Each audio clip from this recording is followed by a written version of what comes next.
Olá, sejam todos muito bem-vindos, todas muito bem-vindas a mais um programa Alesp em Pauta. Hoje nós vamos falar sobre juventude, é isso mesmo.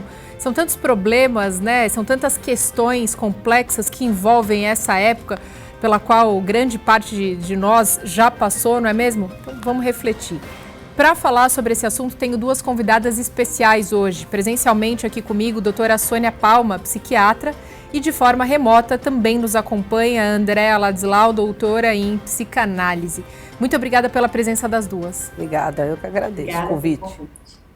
Doutoras, vou começar fazendo a pergunta da abertura para vocês, né? Por que a juventude é um momento tão conflituoso? E outra coisa, quando a gente fala de juventude, o que é? Qual período é esse que a gente está falando? Porque a gente sabe que tem muitos adultos, por exemplo, que ainda se consideram na juventude. Então é importante a gente estabelecer a idade realmente, né, doutora Sônia, por favor? Na verdade, eu falo que a adolescência é que nem uma borboleta, né? A borboleta sai do casulo na adolescência. Então, ela vai ter todo um preparo durante a infância, né?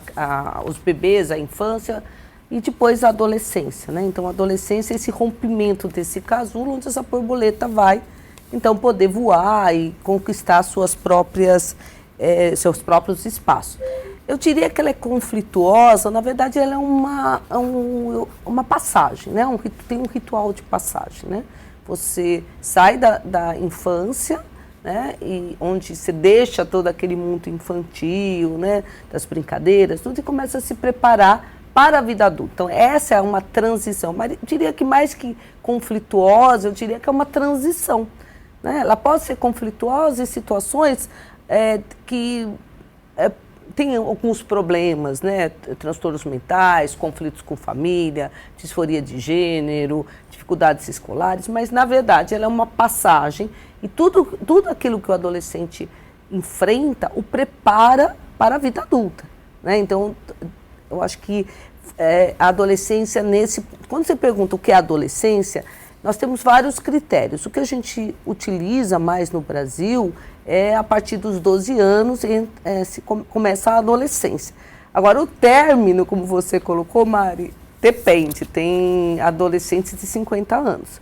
A gente fala que a adolescência termina quando aquela pessoa consegue ter um trabalho, ter uma vida mais ou menos independente, né? A gente nem fala mais sair de casa, porque agora eles não saem mais, né? Mas pelo menos poderem dar conta financeiramente, emocionalmente da sua vida. Teoricamente, né, o córtex pré-frontal acaba de amadurecer aos 21 anos, próximo aos 21 anos. Então, a gente teoricamente diria dos 12 até os 21. A adolescência é dividida pelo menos em três períodos, né? Que é aquela adolescência mais inicial, que é a mais próxima dos 12, 13, 14 anos, que ainda mantém características mais próximas da infância, né?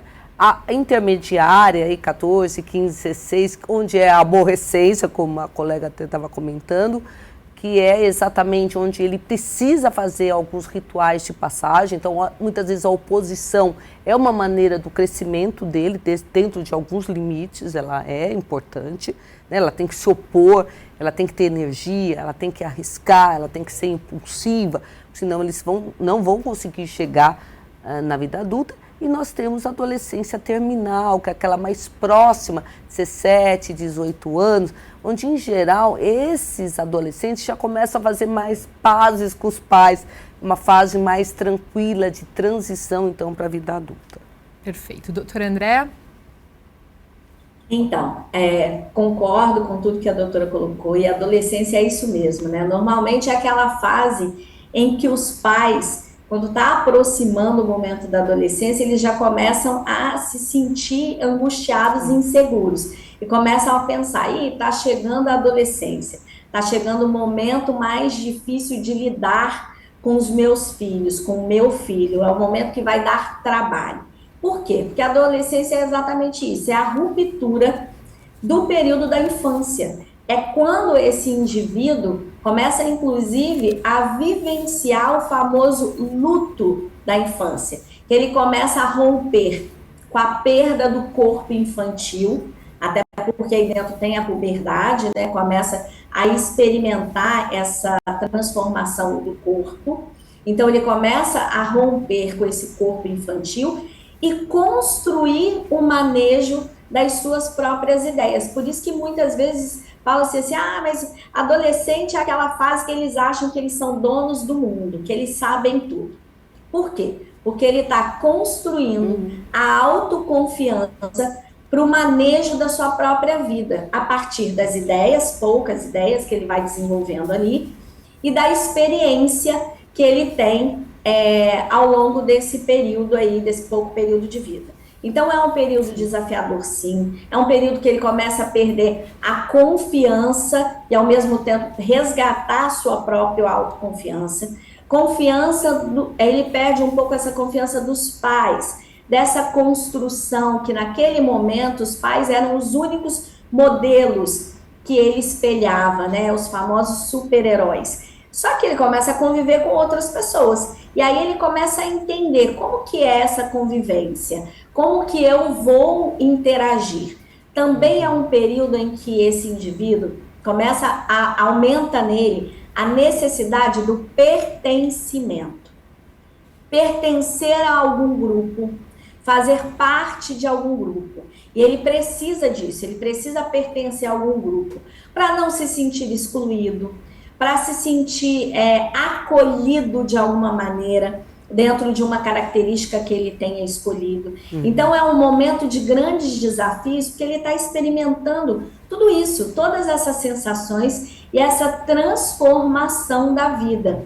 Ele está amadurecendo, construindo seu caráter, seus valores e principalmente se apropriando do fortalecimento do seu próprio ego. Então é um momento em que ele tem muitas sensações de vazio, falta de sentido da vida, porque ele começa a perceber que daqui a pouco ele realmente vai ter que caminhar com suas próprias pernas, vai construir aí um senso autocrítico. Eu costumo até dizer o seguinte: um adolescente saudável, ele precisa ter tido uma fase anterior saudável, é fundamental isso, ou seja, diálogo, comunicação desde a infância, aproximação com os pais, acolhimento, para que esse caminhar, essa passagem pela vida adolescente, que é exatamente o que a doutora colocou, entre 12 anos, por aí, normalmente vai até uns 22, 23 anos, é o período completo dessa juventude, dessa adolescência. Então é importante que a fase anterior da adolescência tenha sido uma fase saudável, para que ele consiga construir uma adolescência ainda mais saudável. Aí, pegando esse gancho da doutora, essa já seria a próxima pergunta. Quer dizer, como preparar essa criança para esse momento que ela vai viver, chamado adolescência? Eu acho que a nossa colega já colocou, na verdade, assim, não é uma coisa. Eu até falo para os pais, né? Por exemplo, as telas. Não adianta deixar a criança pequena já mexendo no celular, em tela, com 2, 3 anos, aí aos 15 fala, não, você não pode mais ficar usando. É uma construção. Tem uma construção das relações familiares, né? Dos modelos familiares. Então, famílias disfuncionais provavelmente terão filhos com algumas dificuldades. Então, uma família mais... Lógico que ninguém está pedindo perfeição, mas dentro do possível, famílias onde haja diálogo, onde haja modelos positivos, né? Pais que bebem, fumam muito, é difícil dizer para o filho que esse não é o caminho que tem que ser seguido. Então, exemplos, né? Na medida do possível, os melhores exemplos, diálogo, abrir canais de conversa. Porque, na verdade, a gente divide didaticamente, né, em bebês pré-escolares, escolares, né, adolescentes e adultos, mas isso é um elo contínuo. Né?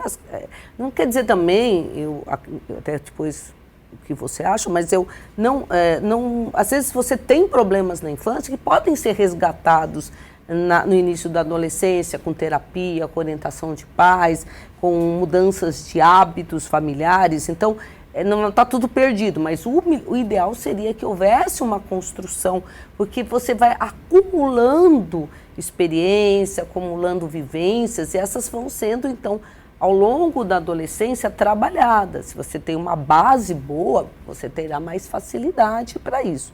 Uma outra questão importante é que às vezes os pais não compreendem que os adolescentes, como foi dito, eles são um isoladamente, eles são um na família, eles são outros em grupo. Às vezes, quando eu dou aula, eu brinco, para você conhecer um adolescente, você vai no intervalo de aula, né, no shopping, tem até aqui na Santa Cruz, tem um, você vai ver o comportamento deles em grupo.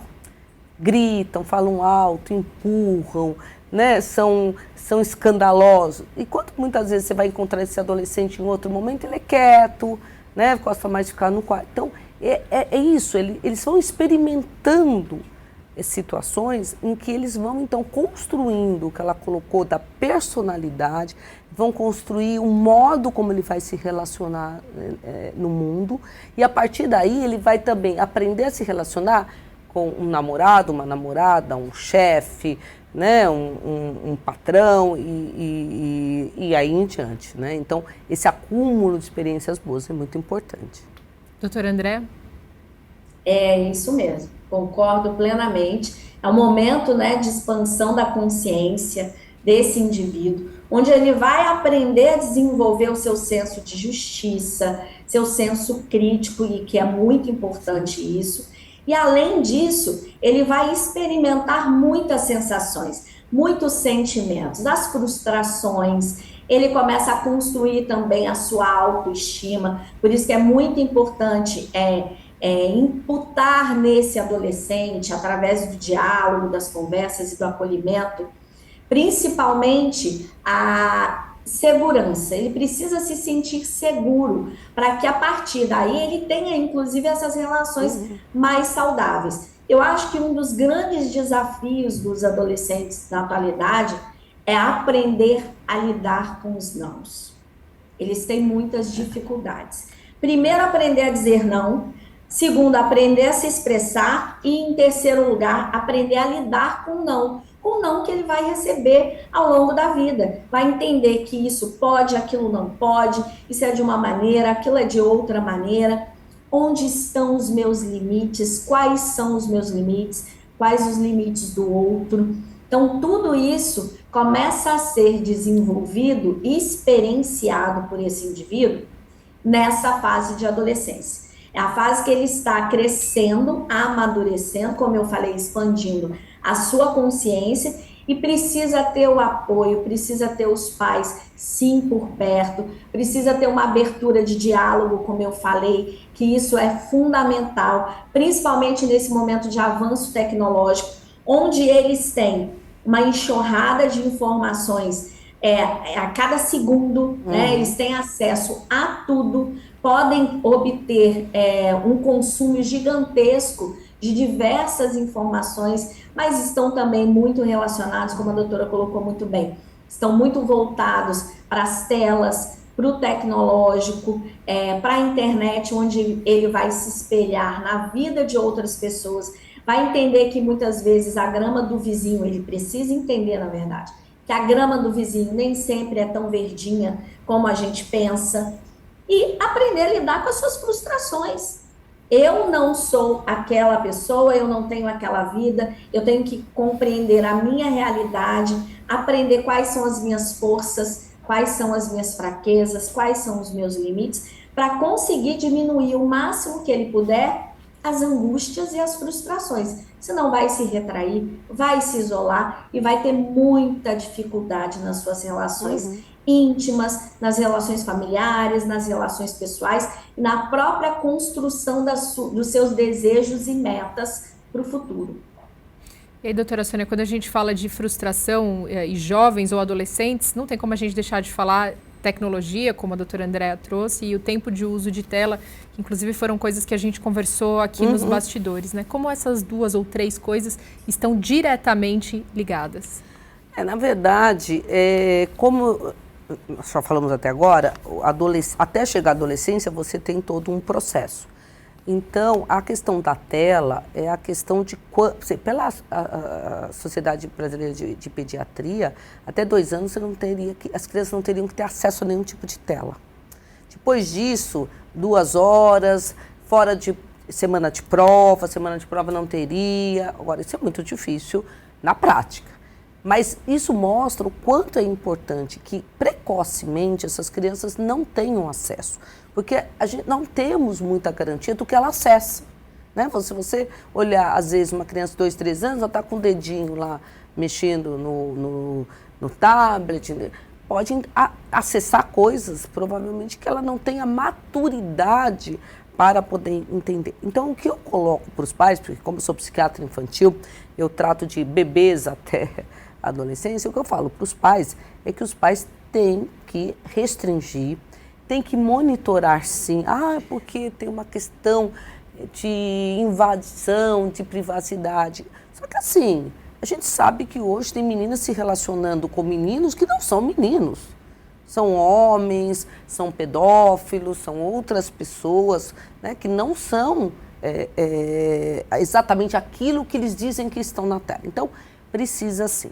Então, esse é o primeiro ponto. O segundo ponto é que a conectividade que as telas dão, eles também aumentam muito a ansiedade dessa, como a doutora colocou, eles são muito imaturos, são muito impulsivos e eles são muito instantâneos, né? É difícil você falar para um adolescente, porque daqui a 2 anos você... Não, eles não pensam daqui a 2 anos, eles pensam agora.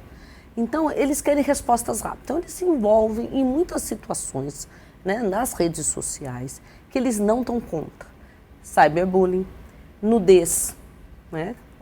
Aquela coisa, né? Vou tirar uma foto, aí tira uma foto, eu sou seu namorado, aí depois posta para a escola inteira, cria-se situações.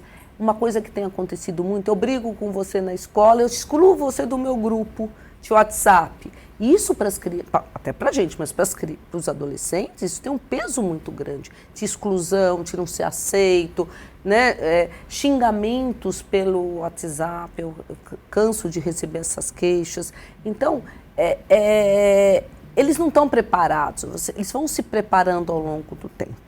Então, a tela tem que ser monitorada, ela tem que ser restringida. Existem trabalhos mostrando, até foi um trabalho de conclusão de residência de um residente meu, que ele mostrou claramente que é uma mão de via, dupla mão.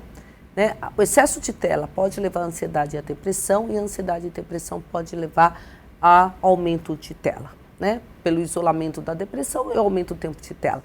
A minha ansiedade para ter respostas rápidas, quantos cliques eu vou ter, quantas pessoas me curtiram, isso pode, se não for atingido, pode levar a ansiedade e depressão. E um outro fator muito importante é a insônia, porque eles levam o celular para a cama, ficam conversando com os amigos, esperando as respostas, eles não dormem. No dia seguinte eles vão para a escola, dormem na sala de aula. Então, é muito sério toda essa questão. E eu acho que isso é uma questão de alerta. E esse seu programa traz essa discussão para os pais. Eu acho que são os meios da gente divulgar, né, para os pais que é uma preocupação. E que muitas vezes os pais fazem isso também. Nós temos que conversar com os pais. Se você for num restaurante, você vai ver o pai com o celular, a mãe com outro, os filhos com outro, todos sentados na mesa, mas eles não conversam. Estão todos no celular. Doutora Andréa, quanto que esse comportamento espelhado também influencia, né, como a doutora Sônia trouxe agora? Quer dizer, o que os pais fazem também reflete diretamente, né? Muitas vezes os pais acham que por ser muito criança ou por ser muito pequeno não está observando ou não está captando o que está acontecendo no ambiente. Mas é bem o contrário disso. Sim, somos sempre espelhos, né? Eles estão sempre observando. E muitas dos comportamentos, das atitudes e até dos pensamentos, eles vêm lá do espelho que eles tiveram, do modelo que eles estão seguindo. Por isso é tão importante, como a doutora colocou muito bem, os pais estarem atentos ao que eles estão transmitindo. Ir para um restaurante, por exemplo, e ficar lá no celular, não adianta depois querer cobrar do filho que não faça isso, que diminua o seu tempo de tela. Então, a gente precisa construir, e aí eu falo muito o seguinte, tudo começa dentro de casa. É criar um padrão, criar uma rotina, uma disciplina, inclusive. Fazer com que os seus filhos, eu vou até colocar aqui uma experiência pessoal, eu tenho uma filha de 24, eu tenho uma de 12, uma diferença grande entre elas. E a gente tem algumas regras entre nós. Então, a gente tem o dia da mamãe e filhinha, a gente brinca muito disso. onde a gente não a gente interage entre a gente conversa sobre tudo, eu proporciono a elas esse diálogo aberto para trazer e para que eu possa levar informação.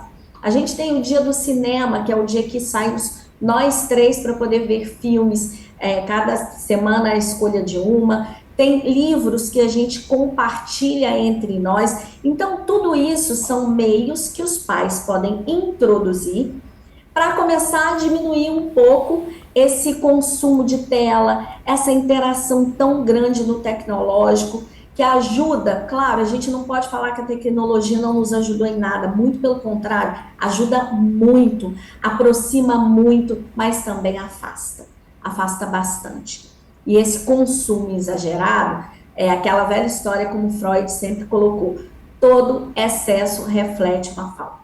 Se não reflete uma falta agora, vai refletir lá na frente. Então, a gente precisa trabalhar esses excessos, introduzir atividades mais interativas, atividades mais juntas com esses adolescentes ou com essas crianças, construir isso desde pequeno, para que esse convívio seja um convívio mais saudável.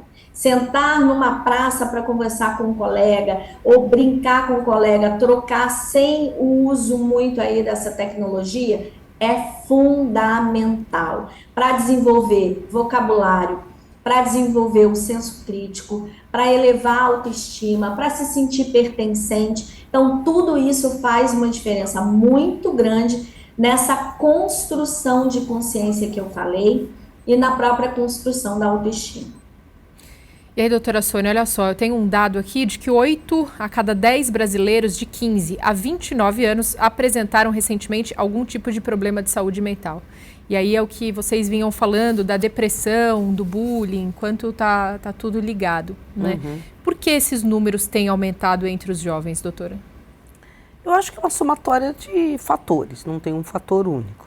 Acho que tem uma maior diagnóstico, né? Uma maior procura até, né? Quando os pais percebem alguma coisa, muitas vezes eles vão. A escola está mais atenta também, então ela também também pede para as famílias levarem para uma avaliação. Mas nós temos fatores, assim, alguns transtornos estão estáveis, né? O transtorno de déficit de atenção e hiperatividade está estável, a depressão também não subiu, no geral não subiu muito. O que subiu muito foi a prevalência do autismo, isso sim, de uma forma bastante assustadora. Mas eu acho que o que tem aparecido são mais esses descompassos emocionais que podem sim vir gerar a ansiedade. A ansiedade aumentou sim, porque você é muito mais pressionado. Nós saímos de uma pandemia, onde teve um estresse específico, né?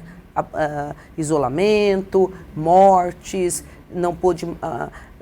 e aí uma coisa grave que é o seguinte, muitos pré-adolescentes entraram na pandemia, quando saíram adolescentes, eles saíram sem saber quem eles eram.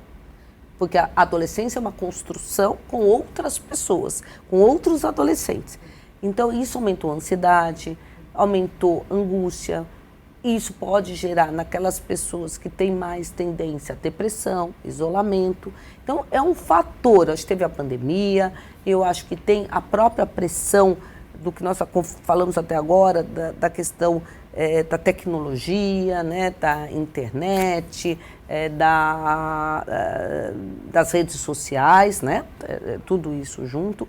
As famílias, eu acho que elas estão um pouquinho mais disfuncionais, e aí também tem esse problema, né? A competitividade hoje, as escolas, o ensino médio é um verdadeiro pré-vestibular, extremamente competitivo.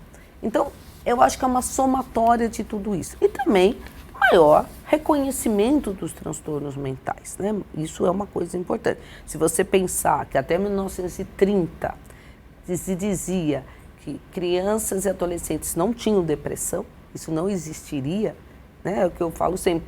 1930, para quem nasceu em 1930 já é idoso, mas para a ciência isso é nada.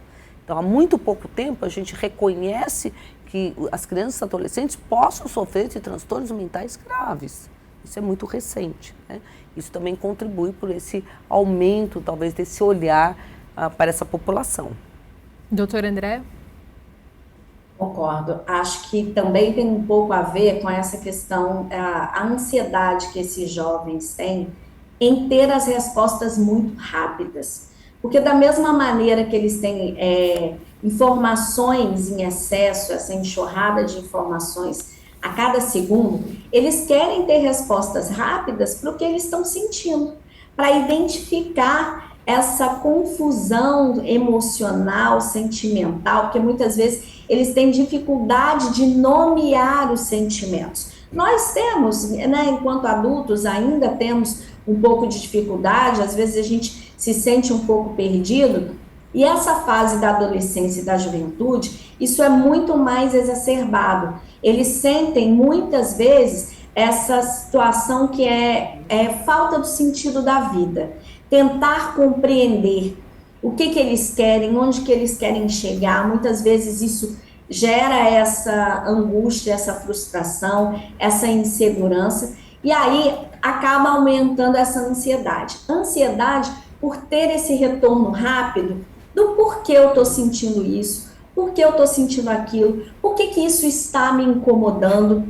Muitas vezes eles não têm essa resposta tão palpável.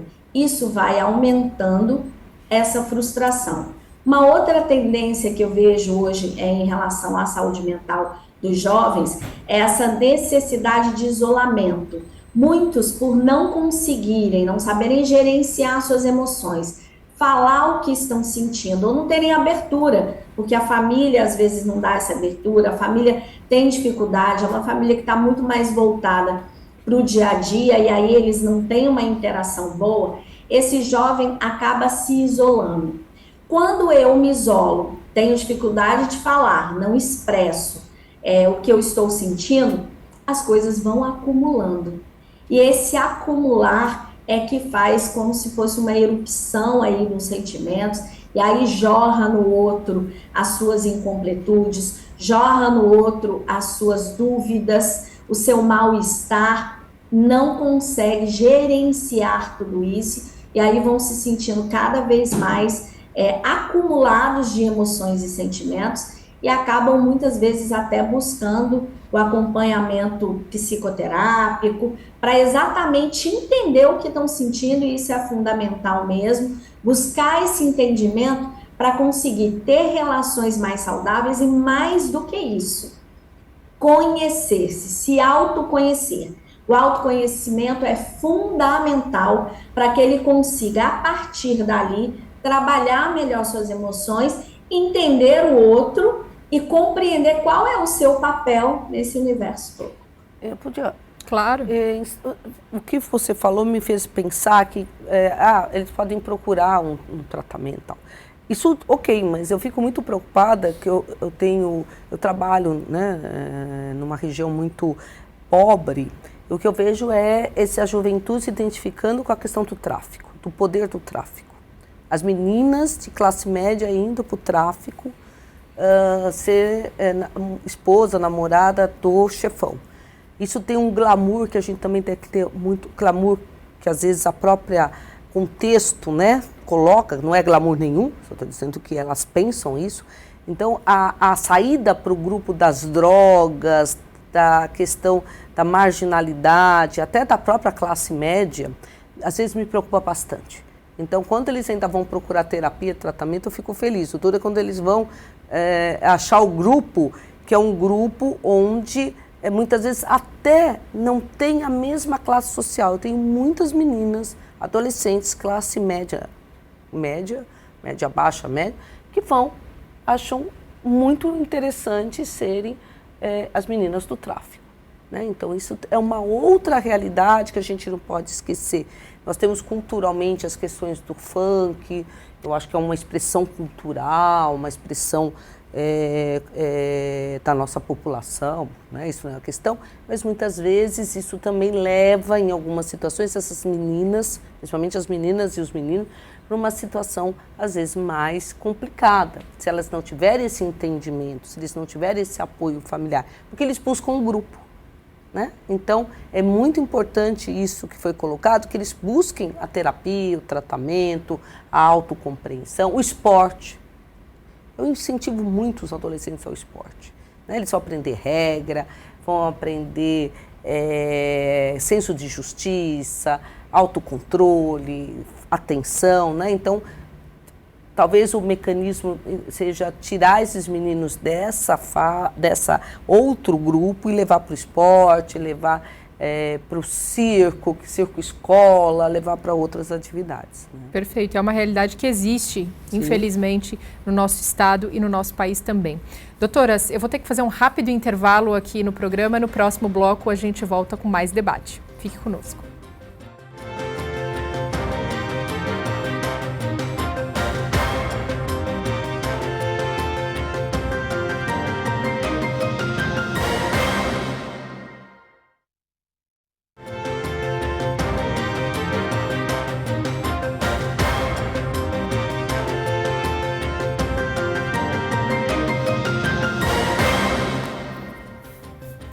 Sejam todos muito bem-vindos, todas muito bem-vindas de volta ao Alesp em Pauta, hoje falando sobre juventude, devido ao Dia Mundial da Juventude e todas, então, as questões que essa faixa etária traz, não é mesmo, para todos nós. E aí hoje, para esse debate, tenho duas convidadas aqui presencialmente comigo, doutora Sônia Palma, psiquiatra, e de forma remota também nos acompanha a doutora Andréa Ladislau, doutora em psicanálise. Mais uma vez, muito obrigada pela presença de vocês. Obrigada pelo convite. Doutoras, no final do primeiro bloco, a gente estava falando, inclusive a doutora Sônia estava trazendo para a gente a questão de algumas expressões culturais do nosso país, como o funk, por exemplo, que acabam indiretamente, muitas vezes, levando uma faixa da juventude em maior grau de vulnerabilidade até uma sexualização, uma sexualidade maior, principalmente as meninas, né? E qual o perigo disso também? Porque até aqui, no primeiro bloco, a gente vinha falando muito sobre a importância de um acompanhamento psicológico ou psiquiátrico por parte desses jovens. Mas existe uma outra parcela que é muito grande da nossa população, de jovens numa situação de vulnerabilidade, que infelizmente não tem acesso, não tem condições. E não raros são as vezes em que também essas famílias são disfuncionais, desses jovens em grau de vulnerabilidade, até por isso esses jovens acabam recorrendo a alguns outros artifícios, como a doutora Sônia trazia para a gente. Então, eu acho que a resposta é de $1 milhão, né? A gente não tem essa resposta. Porque são questões sociais que vão ter que ser trabalhadas, inclusive, em políticas públicas. Né? Eu trabalhei muitos anos em políticas públicas e é uma dificuldade. A gente consegue mapear a questão da vulnerabilidade, a gente tem um mapa da vulnerabilidade na cidade de São Paulo, a gente sabe aonde existe a questão desses jovens, onde tem prostituição infantil, onde tem maior casos, por exemplo, de agressões, né, de problemas tanto psicológicos como físicos. A gente tem mais ou menos mapeado isso. Mas as intervenções, numa cidade tão grande como esta, Maria, é difícil, né? Então, eu não saberia lhe dar uma resposta. O que eu acho é que tem que se debater, eu acho que talvez espaços como a própria casa onde nós estamos, né, discutir mais essas questões de políticas públicas, intervir mais. O papel da escola, eu acho que agora as escolas têm um programa de ensino médio integral, tira esses meninos da rua. Eu acho que oferecer mais espaços de lazer, usar a própria pelo hip hop, outras questões culturais, mas num espaços, por exemplo, dos centros culturais, né, que existem vários espalhados pela cidade, que poderiam trabalhar atraindo mais esses jovens para oficinas, para jogos, mais esporte, talvez não elitizar tanto o esporte, são esportes mais de bairro. E eu acho que a cidade de São Paulo, de todo o tempo que eu trabalhei com políticas públicas, com pensar programas de saúde mental, vai ter que ser regionalizado, né? E os bairros onde a gente sabe que aumenta a vulnerabilidade, investir mais nisso. Mas são ações coletivas, não são ações individuais, né? Nós temos os CAPs infantis municipais que dão esses apoios a essas crianças com transtorno mental, os adolescentes com transtorno mental, que ainda eu acho que são poucos, porque nós temos aí, né, eu estava fazendo uma conta, quase 3 milhões de crianças e adolescentes entre 0 e 19 anos. Se você der uma taxa aí de 12% de transtornos mentais, qualquer transtorno mental, nós temos 380 mil crianças precisando de atendimento. Não tem psicanalista suficiente, psiquiatra infantil nem diga, então são ações coletivas. Vai ter que juntar a sociedade para ter esse olhar para esses jovens. Não sei se a doutora concorda, né? Sim, e aí, doutora André, tem também, como a doutora Sônia trouxe, a procura, então, por esses CAPs infantis, por exemplo. Muitas vezes esse jovem, ele não consegue, por conta própria, procurar esse equipamento público e muitas vezes a família e os tutores também não têm ou um conhecimento ou tem uma situação aí social, cultural, econômica que não permitem que essas famílias entendam ou enxerguem a necessidade de levá-los também, né? Por isso é tão importante a gente levar a informação, disseminar a informação de que esses instrumentos públicos existem. Claro que a gente precisa desenvolver e ampliar mais esses instrumentos, mas trazer esse tipo de instrumento mais para a população. Infelizmente, tem gente que não sabe que existe, que ele pode ir lá e buscar um atendimento gratuito, por exemplo. Então, divulgar mais o que as prefeituras, os municípios podem oferecer em termos de acolhimento para esses jovens, em termos de saúde mental, e não só isso, eu acho que também tem uma outra questão. Esse jovem, quando ele vai buscar, a doutora colocou o fato deles irem muitas vezes buscar no tráfico, em outros acompanhamentos, pertencer, eu acho que também a gente pode ajudar, barrando um pouco isso, entendendo o porquê dessa ida, o porquê dessa busca. Está muito relacionado à elevação da autoestima, ao acolhimento que aquele grupo acolhe, ao empoderamento, acredita que está empoderado dentro daquele processo, que a gente sabe que não é uma verdade, mas o principal é entender o que está por trás disso e tentar levar esse jovem, esse adolescente, para um outro caminho, que é o caminho principalmente do esporte, como a doutora colocou, e também do desenvolvimento da sua própria criatividade.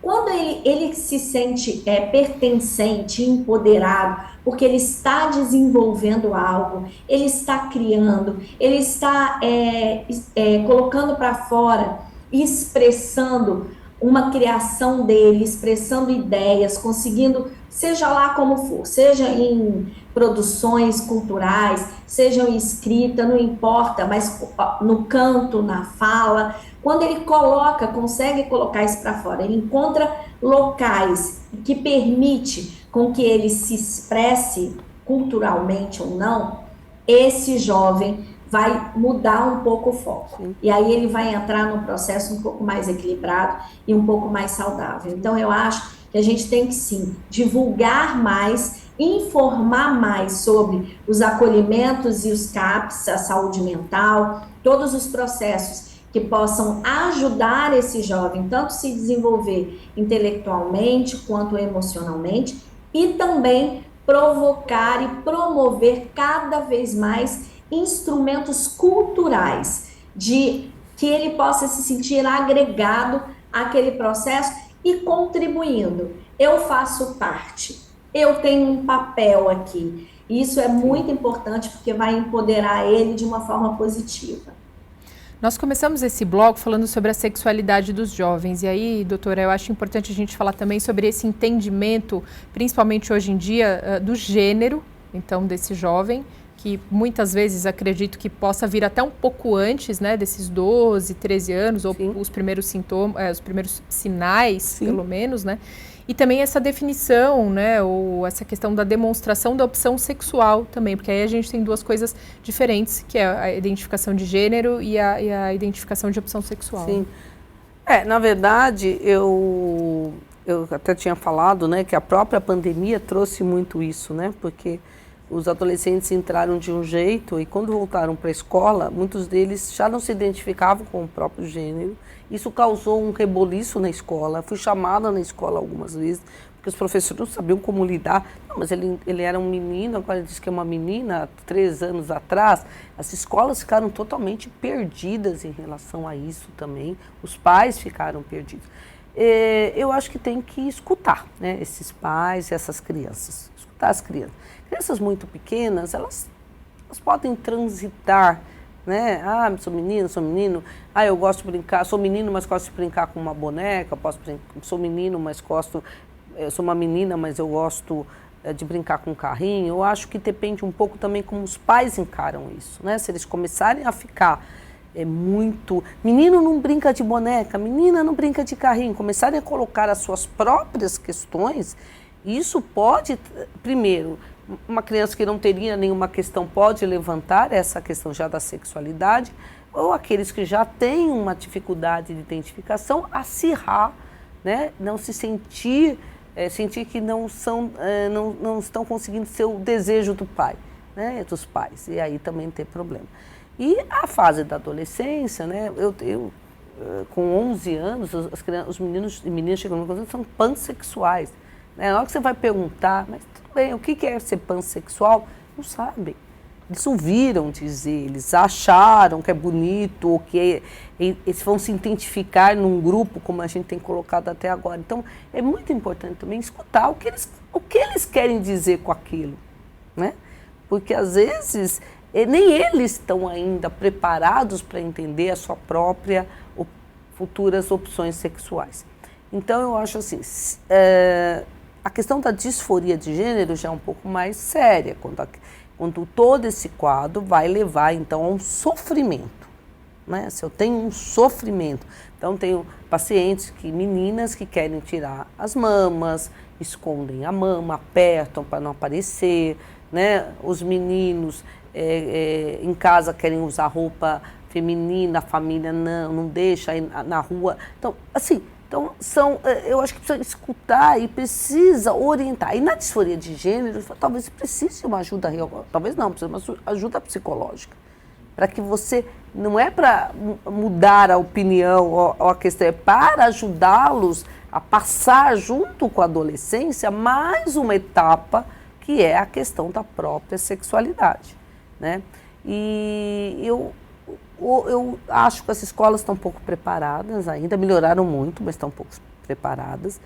Os pais ficam perdidos, eu tenho recebido pais totalmente perdidos, né? Com crianças pedindo desculpas aos pais porque acham que são gays, né? Ou que são lésbicos, ou que são gays. Crianças pequenas ainda, nem adolescentes. Então isso acho que mostra a necessidade da sociedade se preparar melhor. Né? E os adolescentes que já estão mais nessa transição, por exemplo, orientar uma coisa simples. Por exemplo, você vai num posto de saúde, né? Meu nome, eu quero ser chamada de João, ele tem que ser chamado de João. Não tem que ficar com essa questão. Não, é como ele se identifica. Então, treinar pessoas de recepção, treinar as pessoas da secretaria da escola, para que possam aceitar e deixar mais confortável toda essa situação. E tem o terceiro, mais que eles já estão no processo de transição, tomando hormônios, fazendo já uma transição hormonal, para depois fazer uma transição cirúrgica, né? Que aí já tem legislações que eu não sei de cabeça, mas aí acima de 16, 17 anos, né? Então são estágios que precisam ser cada um acompanhados de uma maneira. Doutora Andréa. Eu acho que a adolescência, ela é uma fase como outras fases do desenvolvimento humano, uma fase incrível. Mas tudo vai depender da base que esse adolescente teve, de como foi construída principalmente essa relação familiar, esse acompanhamento pedagógico. Acho que a escola, sim, tem que estar sempre de mãos dadas com a família. Essa interlocução entre escola e família vai ajudar muito na construção desse saber e dessa orientação para esse jovem. Eu acho que a questão da sexualidade, ela hoje é bem pesada, no sentido de que a gente tem tudo muito aberto, né? Tem tudo muito exposto.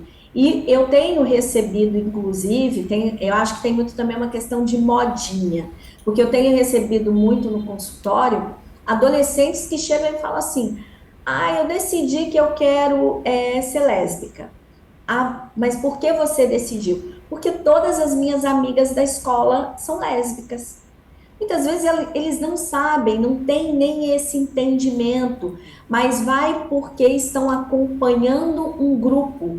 Então, acho que faz muito sentido essa construção do saber, do conhecimento, a partir, como eu falei, da base, do diálogo. Se a opção sexual vai ser uma ou vai ser outra, não importa, mas desde que esse adolescente tenha consciência das suas próprias escolhas. As escolhas, elas são muito importantes, mas desde que sejam escolhas conscientes, para aprender, inclusive, a se posicionar, para saber como se posicionar, principalmente hoje, que a gente tem aí, infelizmente, essa questão do preconceito muito enraizado, os julgamentos, os apontamentos de dedos, que muitas vezes esse adolescente, quando ele se vê, né, julgado, frustrado, excluído por alguma coisa, ele não dá conta. É o que eu falei, aprender a lidar com os nãos que a vida vai trazer para a gente, sim, ao longo do nosso caminhar, ao longo da nossa trajetória. Então, eu acho que a questão da sexualidade ela é muito importante e parte desde o início lá da nossa base dentro de casa, mas também da escola, orientando, informando. O jovem passa por esse processo da puberdade, que é a transformação do corpo, ele precisa se autoconhecer, conhecer o seu corpo, saber, inclusive, a partir daí, quais são as suas preferências. Eu acho que tem uma questão que você coloca, que é da moda. Tem muito, né? Adolescente quer ser do grupo, mas eu tenho percebido muitos adolescentes e até adolescentes daquela primeira faixa, né? 12, 13 anos, 14, que começam a apresentar sintomas de ansiedade e depressão. Não tem ninguém na família com depressão e ansiedade. Então, pensar num quadro hereditário, não tem uma grande questão familiar, mas aí eu começo a pensar e aí tem uma questão sexual, né? Eles começam a não se sentir conforme o seu gênero e aí eles começam a ficar ansiosos, eles nem sabem muitas vezes, mas ficam ansiosos, começam a ficar deprimidos, começam a ficar angustiados, podem ter ataques de pânico e aí é importante, enquanto profissional, escutar. Porque, às vezes, quando eles falam, dá um sentido a esses transtornos, você consegue trabalhar, né? Não fica uma coisa que rodeia, né? Que os toma, porque eles não sabem exatamente o seu sentimento. Então, é muito importante o profissional de saúde, aí nós estamos falando de outras pessoas, mas o profissional de saúde está preparado para isso, né, para poder lidar com esses casos, né, também. Sem dúvida. E tem a questão também da violência de gênero. A gente tem acompanhado cada vez mais a crescente violência e muito se fala o quão importante é trabalhar isso desde a base, ou seja, desde que são crianças, desde que são pré-adolescentes, adolescentes. Como a senhora percebe isso na juventude de hoje, doutora Sônia? Então, assim, existe a violência de gênero, você escuta, você vê nas manchetes, na TV e tudo. Na escola aparece muito a nível de bullying, né? Ah, seu isso, ah, seu aquilo, ah, né? Aqueles termos que hoje nem podem mais ser corretamente falados, mas que na escola fala. Agora, a minha grande questão é que, quando você vai perguntar, os pais falam isso em casa, né? Os pais se dirigem às pessoas que não estão na mesma conformidade, isso, aquilo, né? Fazem risinho, fazem piadinha. E o adolescente ouve isso, ou a criança ouve isso, do espelho, né? Espelhado. Aí leva para a escola, leva para outros ambientes, e por eles serem muitas vezes impulsivos e não terem maturidade, reproduzem. Aí a escola faz aquele auê, o pai do outro faz aquele auê, só que às vezes o problema está dentro de casa do outro que falou, né? Então, é importante o papel dos pais, né? Os pais precisam, os pais as crianças não vêm com manual, né? De como você vai educar. Mas eu acho que os pais, a partir do momento que eles têm um filho, um casal, hétero, homo, não importa, tenham um filho, eles têm a obrigação de dar o melhor de si. E se não tem recurso, vão procurar em terapia, orientação parental, vão procurar. Porque senão esses filhos vão reproduzir essas questões, reproduzir a violência. Muitas vezes você na escola, principalmente escolas um pouco mais periféricas, onde existem agressões graves, quando você vai ver, essas crianças são vítimas de agressão em casa, de violência doméstica em casa. Eles reproduzem esse modelo, né?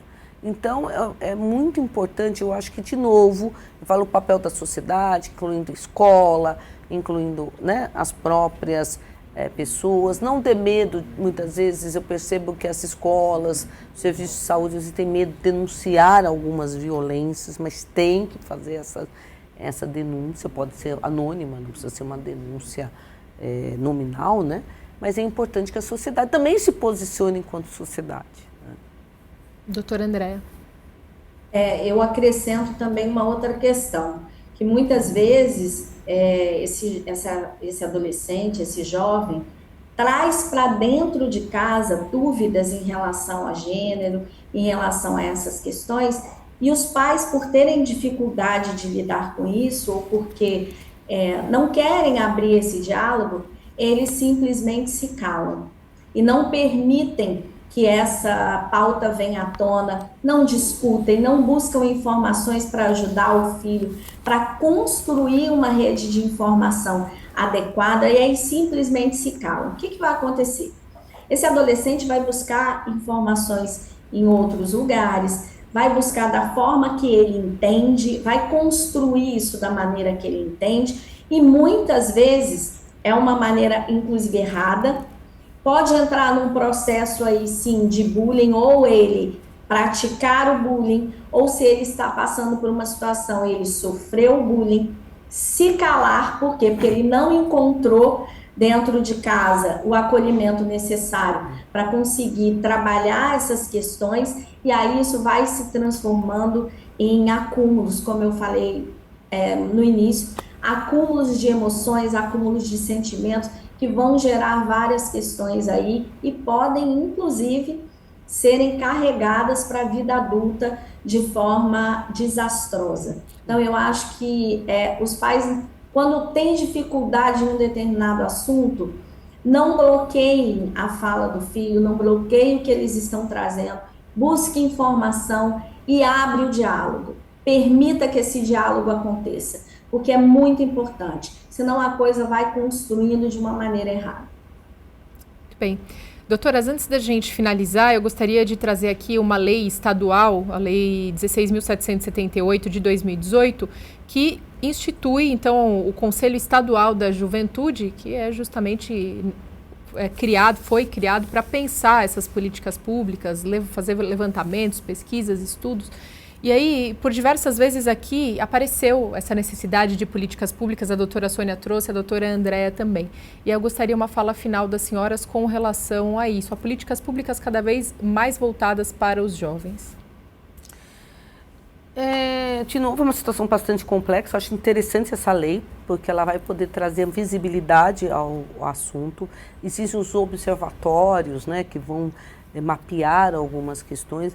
Eu acho que dados a gente tem bastante dados, pelo menos enquanto eu trabalhei com isso, né, dados a gente tinha. A questão que eu sinto é que as políticas públicas, não é a política pública da saúde, a política pública da educação, a política pública do esporte, deveria ser, quando você pensa em jovem, você fazer uma integração todas esses olhares e os recursos, né?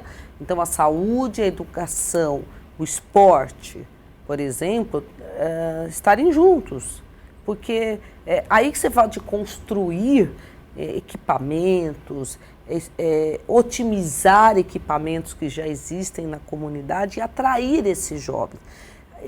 porque talvez trabalhar no individual é mais difícil, mas se você pegar esse jovem e levar para espaços onde eles possam ter uma discussão política saudável, né, de debates, econômica. Muitas escolas particulares hoje estão fazendo empreendedorismo, discutindo questões para o mercado financeiro. Já no ensino médio, eles já estão discutindo questões, protagonismos financeiros, né? Então, assim, trazer mais isso, né? Talvez trazer mais para o público, né? Não tão em espaços mais particulares, mas para discussões mais gerais, né? Trazer esses jovens, principalmente os jovens de periferia, para esses tipos. E você pode aproveitar muito a cultura deles. Você não precisa introduzir uma cultura Y. Você aproveita aquele espaço que ele tem, aproveita a cultura. É o funk? Tudo bem. O skate é o skate, é o rap. Vamos trabalhar isso e integrar com uma consciência, que nós estamos falando, uma consciência individual, de crescimento, de poder projetar coisas para ele, para o futuro, né? Trazer a questão saudável, né? Então, eu acho que é um esforço público. Eu acho que essa lei pode permitir, e deve estar permitindo, porque eu já me afastei um pouco disso, que tragam esses espaços comunitários onde os adolescentes possam ser tratados como um todo, onde a diversidade, né, a cultura, o esporte, o lazer, a educação possam estar integrados. Isso é muito difícil, Mari, muito difícil, mas não é impossível. Então, acho que a gente pode construir esse modelo, né? Doutora Andréa? Eu acredito que essa multidisciplinaridade das políticas públicas, elas são muito importantes, sim, principalmente incluindo aí a questão dos esportes, para que esse jovem, para que esse adolescente, ele consiga construir esse processo, inclusive, de disciplina que o esporte traz, né? Autoplanejamento, ser disciplinado, pensar na saúde como um todo, não só a saúde do corpo, mas a saúde física, mental, essa construção de forma integral, porque o indivíduo ele é único. E essa junção dessa política a todos esses processos, essa parte cultural, essa parte de educação, de diálogo, de conversa, de cultura, de esporte, ela é fundamental. Mas mais do que isso, é fundamental que tudo isso saia do papel. Porque a gente colocar que tem uma política, mas que só, por exemplo, nesses momentos, Dia Mundial da Juventude, aí vamos lá, vamos aplicar a política. Não, tem que ser ao ano todo, tem que ser durante todo o período, fomentar isso com vários instrumentos, trazendo os equipamentos públicos para que eles sejam realmente explorados de maneira a proporcionar para esses nossos adolescentes caminhos onde ele vai buscar informação, onde ele vai buscar o acolhimento, seja em relação à sexualidade, em relação, como a doutora colocou, política, para desenvolver o seu senso crítico, para desenvolver, inclusive, seu caráter e os seus valores a partir do consumo de informações adequadas, informações verdadeiras, sem essas fake news que, inclusive, a gente tem muito hoje, né, na internet. Então, é exatamente isso, essa multidisciplinaridade aliada à família, aliada à parte acadêmica, para que esse indivíduo consiga viver de forma saudável e com o máximo de informação que ele puder, para que ele possa fazer as suas escolhas de forma adequada e equilibrada. Muito bem, agradeço demais a presença hoje da doutora Sônia, a doutora Andréa também, claro, a sua presença que nos acompanhou até aqui. Foi um grande prazer e a gente se vê ao longo da programação da Rede Alesp.